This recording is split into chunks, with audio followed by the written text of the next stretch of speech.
In my last video, I told you that I wanted to do a Q&A because I haven't done one in a very long time. So I asked you to leave some questions and you did. So today I'm going to read those questions and answer them for you. First question is from Lindsay Clark, and she asks, I'm looking down at the questions on my other computer here. Can the fur kids be in the next Q&A?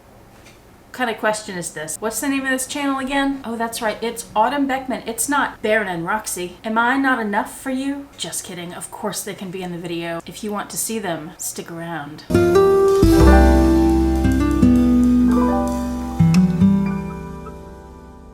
Hi YouTube, Autumn Beckman here. Welcome to my channel, or welcome back to my channel. My channel is all about luxury living on a budget, from high-end luxury handbags and small goods to the everyday luxuries of life. If that sounds interesting to you, please make sure you subscribe, click the bell notification icon to be notified when I post new videos, and be sure to like the videos that you enjoy. And one of the perks of subscribing to my channel is that you get to see my community post on your YouTube homepage, where I show you sales and discount codes and things like that related to all these beautiful things we love. And I have to tell you, my most recent community post is something you all need to know about if you like Coach. They're having a huge sale right now, 30% off, a bunch of great things. I'm in the process of figuring out what I want. I'm going to talk about that a little bit in my response to one of these questions today. I will have that linked below. Make sure you check it out. Very cool things, very good deals at the Coach. Okay, I already asked one question. We'll deal with that response in a little bit. Let's go to the next question. This one's from Latoya Superville, and she asks, can you share your perspective on your handbag collection being a reflection of your personal style and personality? I think that's a fantastic question, but I think it's maybe not one I can answer in a Q&A. I think that deserves its own video because I could get pretty deep into that. I would like to work in my journal and explore that more, besides, instead of just giving you some answer off the top of my head that I won't be happy with, and think about how my particular collection reflects my personal style and in what ways. So thank you for that question. Thank you for the video idea, and I will work on that and get back to you. Hope that's okay. Next question is from Miss Janet. She asks, besides watching all of Yota's videos, because of the obsession, what other luxury or even non-luxury YouTubers do you enjoy and watch the most? Let me bring up on my other computer my YouTube homepage and see what pops up as suggested videos, because that would be what I watch lately. Besides luxury YouTubers, the one that I probably watch the most often, I've mentioned her before, is Nikki Positano. It's a woman named Nikki who lives in Positano, Italy, on the Amalfi Coast, and she vlogs about her life there, and it's pretty interesting and beautiful surroundings, and her whole family, her immediate family, is in the vlogs, and they're fun to watch. I think some of you know about her. So besides Yota, of course, there's also Winnie BLV, and honestly,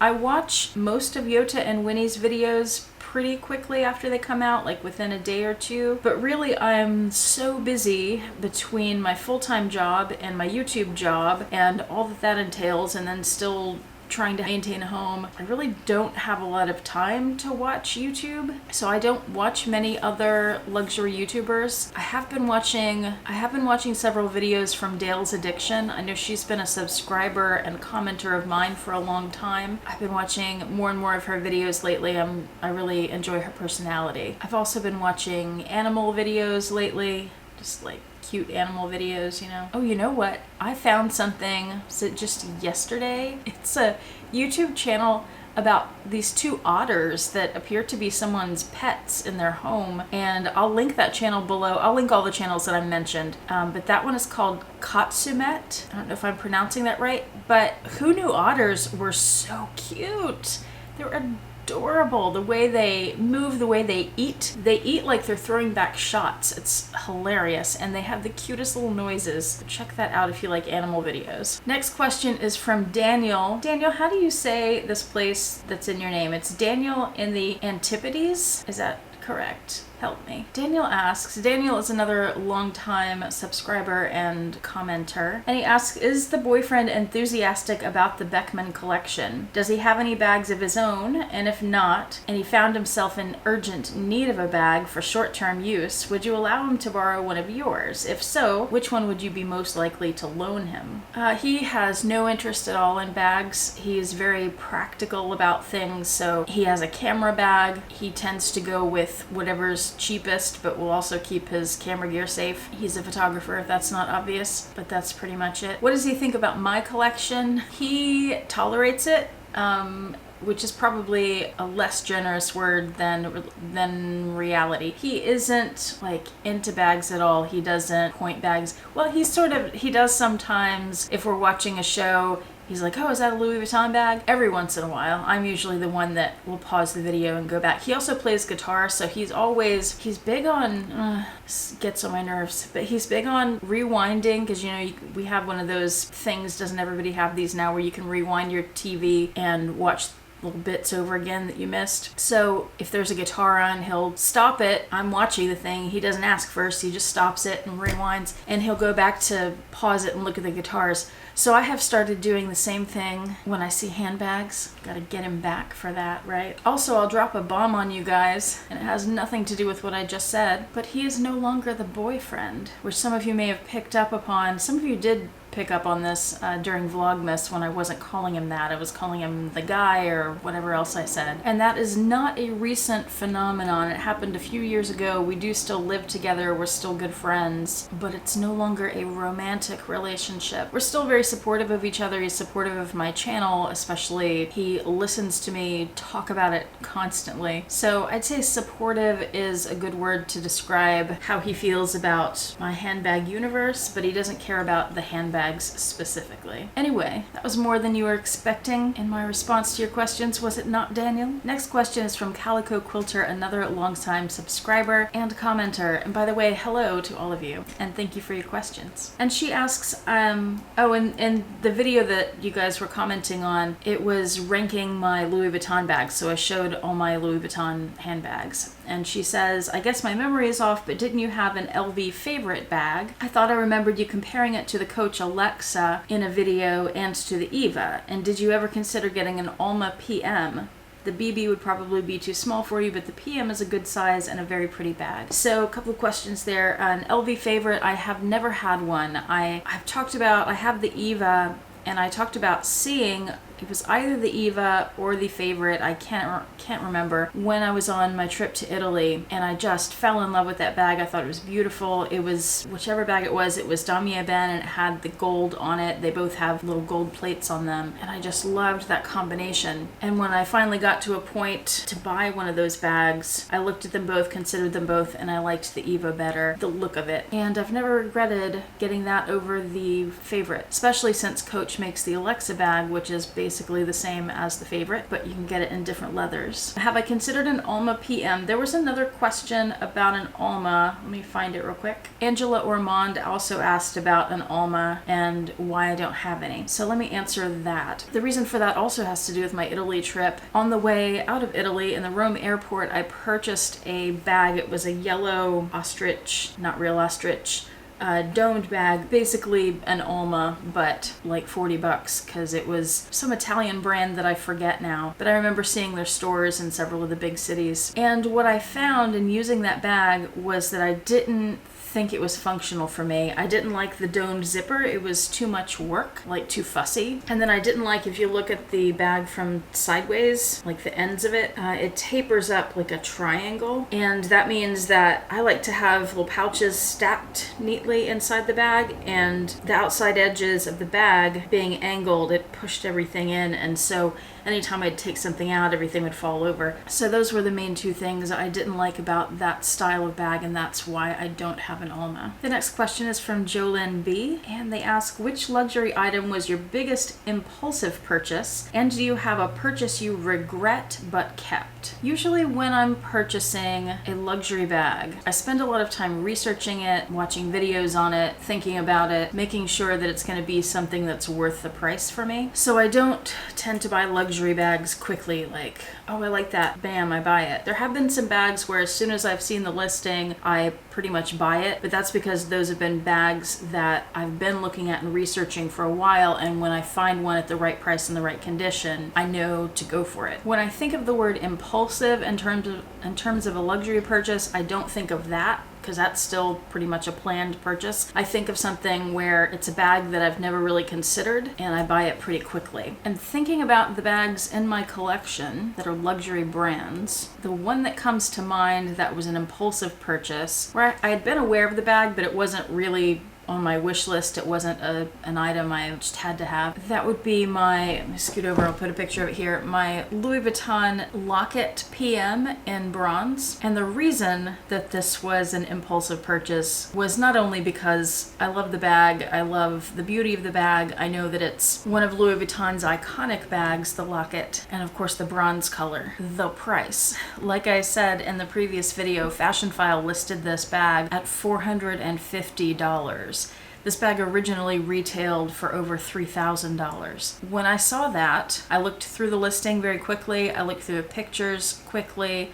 I zoomed in on them. I looked for damage, flaws. I read the condition description. And once I saw that it appeared to be in pretty fantastic condition, I bought it right away because I knew what an incredible deal it was. And of course, I haven't regretted it. It is a spectacular bag and I got a spectacular deal on it. And do I have a purchase I regret but kept? I don't have any luxury purchases that I've regretted but kept. And it's, you've seen in the last year, if you've been watching the last year, that I've returned quite a few things that I've ordered online because I've had to order online because of COVID, because we couldn't go into stores. I generally don't order something that I'm unsure about unless I know I can return it, and I generally know pretty quickly if I want to keep something or return it. There was this one Coach bag. It was a green prairie satchel from the outlet that I was, I guess, just lazy and didn't return it right away, and then I missed the return window, so I ended up donating that bag. I also just ordered, pretty impulsively, but also because the price was so good, 3 bags from the Stowed, S-T-A-U-D sample sale. I told you guys about that in a recent video. The sale is over now though. One of those bags I can really see using fairly often. The other 2, not so much. I can see using one of them often enough to keep it in my collection, and I think it's a cool looking bag. They're all cool looking bags. The third one though, the last one that I bought, which is supposed to arrive today, that one was pretty impulsive, and 1, because the price was really good, 2, because it was the last one they had in stock, 3, because of the material, and you'll see when I get it, it's a really impractical bag for me. I would be surprised, and I knew this when I bought it, I would be surprised if I wear it more than once. But hopefully it'll be more comfortable and practical than I think it will be. I don't know. But it was a really good price. It was a low price. It was like, I don't know, $150. So I figured that one was pretty impulsive, but I figured it wasn't that much money, relatively speaking, to experiment on a bag. I don't know. We'll see. We'll see. Next question is from AKB Bags. Do you have an ultimate unicorn bag? I do. I think a lot of my regular watchers know what it is. It is a Chanel reissue 227 in black or bronze, and then I recently added this dark silver metallic color that I saw. That's a bag I talked about in my wish list for 2021 that I had a chance to buy a couple years ago, and I wish I had bought it back then because the prices were quite a bit lower than they are now, and I'm not sure I can justify the price now. So not sure that bag will ever be in my collection, but I don't know. We will see. We will see. Fingers crossed. Next question is from Eva Flores, also a longtime subscriber and commenter. Hi, Eva. And she asks, where do I purchase my purse inserts? I don't have one particular place that I have purchased them from. I like to try from different places whenever I feel I need one, which isn't very often anymore. That's mostly so that I can share with you guys my experiences with some different purse inserts. I have a few different ones from a few different companies. If you're talking about the felt ones, which are sort of the standard ones, I've gotten those from different places on Amazon, and so far they're all pretty much the same. I have not purchased from Samorga. I've asked people if they think Samorga is the same as the one on Amazon or if they're better, and I've had mixed results and those responses. Some people say they're better, some say they're the same, so I don't know. I've almost ordered from Samorga quite a few times, but the prices of them plus the shipping cost compared to pretty similar felt organizer from Amazon or from Etsy, I just haven't been able to justify the price. And my last question is from Leslie Craven. Hi Leslie, another longtime subscriber and commenter. And she confirms for me that and Lily LV also confirmed this for me, that the older Epi leather is shinier than the new Epi leather, which is more matte. We talked about that in my ranking my Louis Vuitton bag collection video. Oh, she also asks about an Alma, so I answered that already. And she says, my question is, what attracts you to a bag? Is it the color, the shape, the texture, or the style? That is a really difficult question to answer and very complicated, and I'm not sure I'll be able to answer it. One thing I could do perhaps is give you an example of what I'm looking at now. I mentioned the Coach sale, and I have been looking at some handbags there. I actually had the opportunity to go into a Coach store the other day, and I have said many times on my channel, you know, the Coach signature CC monogram sort of print. I've said I'm not a fan of that. However, I'm really drawn to this particular combination. They call it the brass/tan rust combination. And if you go to Coach and search for that, you'll see all the bags that have that combination. So it's like tan on tan signature monogram, and then the accent leather is this, they're calling it rust. It's like this red orange leather, and then it has a little ombre sort of darkening around the edges, and there's something about that that just really draws me in. So I've looked at a few different bags and I've narrowed it down to two, and I'm trying to decide which one to get because I don't think I should get both. I'm looking at the Tyler tote, which is all canvas on the front and back, and then the sides and the trim, like the handles, are that rust color leather. But that bag comes in two sizes, and I don't know which size to get because the bigger one is just a shoulder bag, and I feel like maybe when I have it full, it would be too full, my arm would stick out and I'd be annoyed by that. Plus having the two handles on my shoulder and one, usually falls off, it's annoying. But then the smaller tote, it has a crossbody strap on it, and that's really nice, but then I wonder if the tote itself is too small. Or I'm looking at this bag, which is the Aster crossbody in signature canvas. And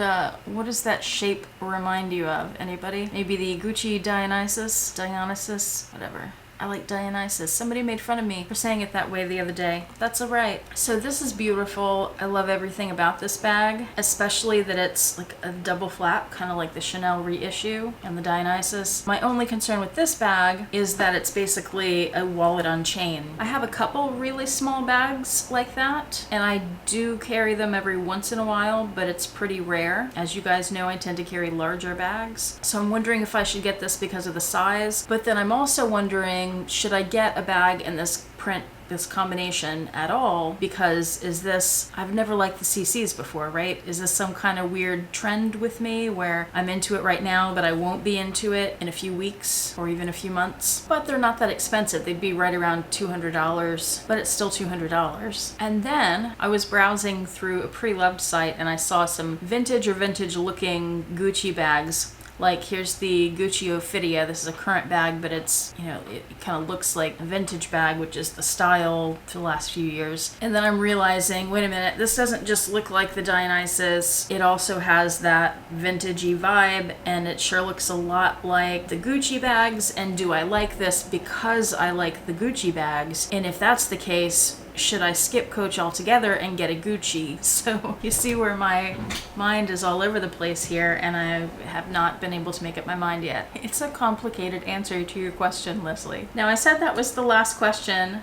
Stick around because I still have a surprise for you. Right before I started filming, I texted Yota and Winnie and asked if they had any questions because they hadn't left any yet, and I'm surprised by that because they usually would comment and leave questions. So now I have like 500 of them via text. Yota asks, when are you coming to Alabama? I'm likely not. And what are your aspirations for your future? That's a big question. I'm not sure specifically what part of my future you want to know about, Yota, so I don't know. She also asks, Will you marry me? No, I will not. I'm sorry. Maybe I should let you down easier, but I just want to be direct and make myself clear. I will not marry you, Yota. Winnie asks, oh wow. Winnie asks a question I'm not going to read or answer. Yota also asks one I'm not going to read or answer. Inappropriate, ladies. Yota asks, how do you describe your style? Serious one. I've actually talked about that before, so maybe I'll link a video about that. It's pretty much the same information. Yota asks, will you paint a nude portrait of me eating a banana? I am an artist, like Yota is. I don't talk about that so much on my channel, but I am. I have drawn and painted nudes before, so that is in my wheelhouse. I've also done paintings of fruit, so I think I could handle that if we're professional about it. Winnie says, if someone bequeathed you $10,000 for the sole purpose of buying a bag, what would that bag be? Good question. 10,000, I mean, I think it'd have to be a Birkin, right? Which Birkin? I don't know. And then Yota asks, what's your ultimate dream bag? I already answered that. And what's your ultimate vacation experience? Really, I already had that. That was the Italy trip. 5 weeks in Italy. It was amazing. Oh, and then she asks another inappropriate question. I'm gonna shut down the texting now. Let's end the video with this.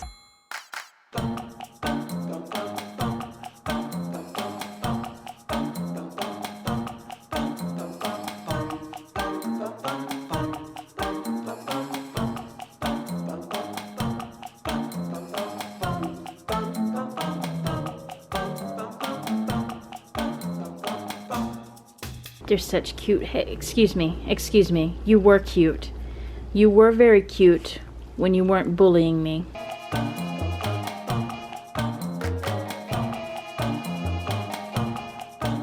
And then this is Lily. Lily is my mom's dog. She's visiting. Hello, Lily. Hello, Lillian. She's a sweet girl. All right, the people wanted to see you, so now they have. Thank you so much for watching. Thank you for those who left questions for me. I appreciate it. Hope to see you guys back here next time. I hope you and your loved ones are doing well, and I hope you have a fantastic day. Bye.